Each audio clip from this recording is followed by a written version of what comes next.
Хэрлэн тоон төслийн тухай. Сүүлийн жилүүдэд манай орны говь тал хээрийн бүс нутгаар байгаль экологийн тэнцвэрт байдал алдагдаж, цөлжилт эрчимтэй явагдаж, газар нутгийн 76% нь цөлжилтийн нөлөөлөлд автах болсон байна. Энэ нь дэлхийн дулаар болон уул уурхайн ашиглалт, газрын доорх усны замбраагүй хэрэглээтэй холбоотой гэсэн судалгаанууд байдаг. Говийн бүсэд ус хангамж дутагдж, газрын доорх усны нөөцөөр өсөн нэмэгдэж буй хэрэглээг хангаж дийлэхгүй гэдэг нь тодорхой болсон.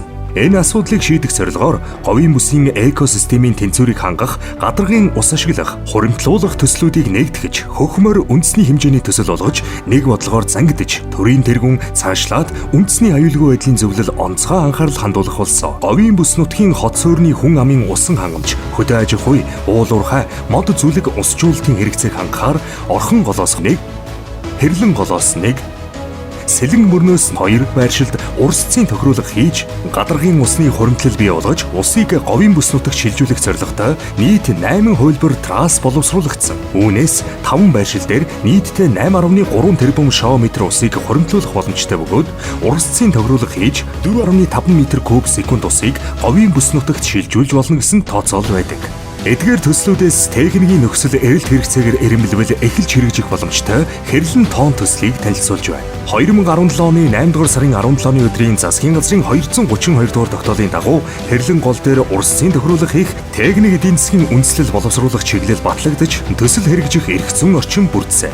Хэрлэн гол нь Хэнтийн нуруунаас их авч Төв, Хэнти, Дорн даймруудын нутгаар дайран бүгд найрамдах Хятад ард улсын далайн нуурт цутгадаг манай орны томоохон голуудын нэг юм. Хэнти аймгийн Дэлгэр сумын төвөөс зүүн урзугт 22 км зайд тоон уулын дэргэд хэрлэн голд урсцын тохируулга хийж, гадаргын ус хуримтлуулах боломжтой байршил тодорхойлогдсон. Үерийн болон борооны усыг хуримтлуулах замаар хэрлэн голын урсцад нөлөөлөхгүйгээр цэнгэг нуур байгуулах боломж бүрдүүлнэ. Ингэснээр хэрлэн голын урсцад өөрчлөлт орохгүй бөгөөд гол дагуух мал аж ахуй, газар тариалан, ус ихтэй жилүүдэд үерийн эрсдэлгүй болж, хур тундас багтай жилүүдэд хэрлэн голын урсцыг хуримтлагдсан усаар тэтгэх боломж бүрдэнэ. Усны хуримтлал үүсгэх явцад хилд авч буй нийт усны 1-5% ашиглах ба энэ нь олон улсын усны гэрээ хилцээр конвенцэд нийцэх өгөөд бүгд найрамдах Хятад ард улсын далайн нуурын экосистемд нөлөөлөхгүй гэсэн дүгнэлт гарсан. Даланд хуримтлагдсан нуурын усны говийн бүс рүү шугам хоолоогоор татсан усны тодорхой хувийг ашиглан уул уурхайд ашиглагдаж байгаа гүний усыг нөхөн сэргээх, газар доорх усны хуримтлал үүсгэх зорилгоор ашиглана. Улмаар шинээр үүсэх газар доорх усны хуримтлал нь говийн газар доорх усны эрдэсийг саармагжуулж, хөрс сулан говийн экосистемд сайнаар нөлөөлнө. Мөн цэвэр усны хангалттай нөөц бүрдснээр тэрбум мод үндэсний хөтөлбөр говийн бүсэд хэрэгжих үндэс болж, усалгааны асуудал давхар шийдвэрлэгдэх боломжтой болно.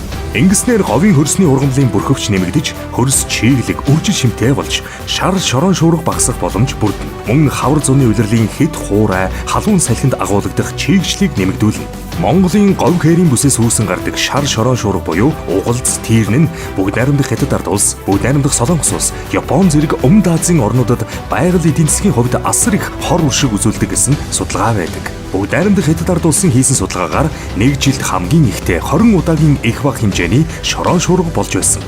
Нуураас нийлүүлэгдэх уснаас говийн бүсийн иргэдийн хүнс ахуй хэрэглээнд ашигласнаар говийн иргэдэд тулгараад байгаа усны асуудал шийдэгдэж, эрдэс ихтэй хатуулга уснаас үүсдэг олон төрлийн өвчлөл бурах давуу талтай юм. Иймээс өмнөд говийн бүсэд уул уурхай хүнд үйлдвэрлэлийг хөгжүүлэх экосистемийг бий болгох, хэрлэн тоон төслийг цаг алдалгүй хэрэгжүүлэх талаар засгийн газар, хөрөнгө оруулагчид, төсөл хэрэгжүүлэгчид, оролцогч талууд хамтран арга хэмжээ авч нэгдэх, техник эдийн засгийн үндэслэлийг наривчлан боловсруулж, түүний эдийн засаг, нийгэм, байгаль орчны эерэг сөрөг нөлөөлийн үнэлгээ хийж, тулгамдсан асуудлуудыг хэлэлцэн нэгдмэл шийдэлд хүрч хамтран ажиллах нь нэн чухал бөгөөд төслийг яаралтай эхлүүлэхэд бэлэн байна.